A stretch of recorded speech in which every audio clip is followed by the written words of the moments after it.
Good afternoon, everyone. My name is Patrick Quinn. I'm 1199 Vice President for Rhode Island.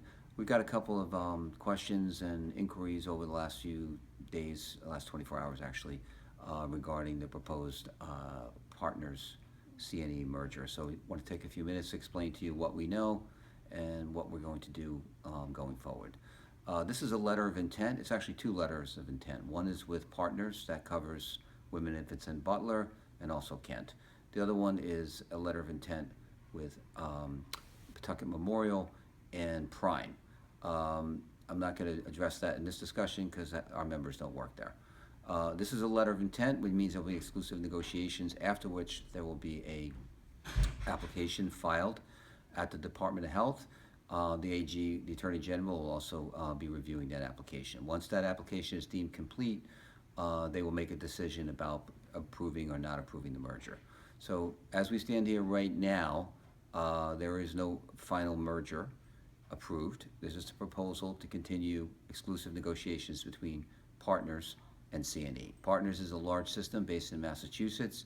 It's a not-for-profit. It's an academic teaching hospital. I believe it's affiliated with Harvard.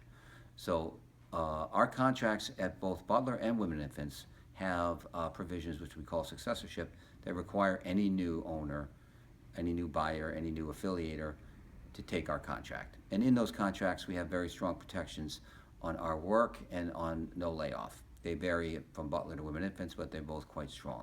So the successorship language requires any new owner, buyer, system to essentially honor our contract. So terms and conditions at both hospitals will not be changing as part of this. Once the hospital merger proposal is deemed complete, we'll review it. The devil's always in the details. Our goals are going to be preserve all the jobs at Butler and Women and Infants, make sure that we have high quality services that continue to be provided by our members for Rhode Islanders, and to make sure that the charitable assets are used what they should be used for, which is to deliver patient care. So we don't want any golden parachutes. We don't want any money diverted away from providing health care and hospital services in Rhode Island. All the other terms and conditions of employment are not going to be affected by this unless and until we negotiate new agreements, and we fully expect whoever this ends up being, if it's Partners, to honor our contract. So there'll be a lot of other questions. Stay tuned, but we want to make sure we got back to people. The Hospital Conversion Act is the law that governs this.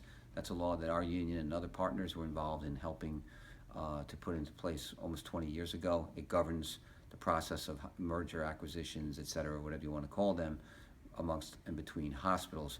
We're going to embed a link to that law in this video, so you'll be able to look at that as well if you want. And in that law, it specifically says that the health department must consider the impact on patients and the services provided to patients, as well as the impact on the workers, the staff, the nurses, as well. And the third thing is the contract, the collective bargaining relationship. So that's right in the law. We're not asking them to consider it. They must consider it. So we plan on vigorously pursuing that process and monitoring it. And also, we'll be back to you when we get more information about the actual proposal. So right now, stay tuned, stay strong, and we'll be back to you as soon as we know something more relative to how long this process is going to take, and what are the details of the actual proposed merger. Thanks again. Talk to you soon.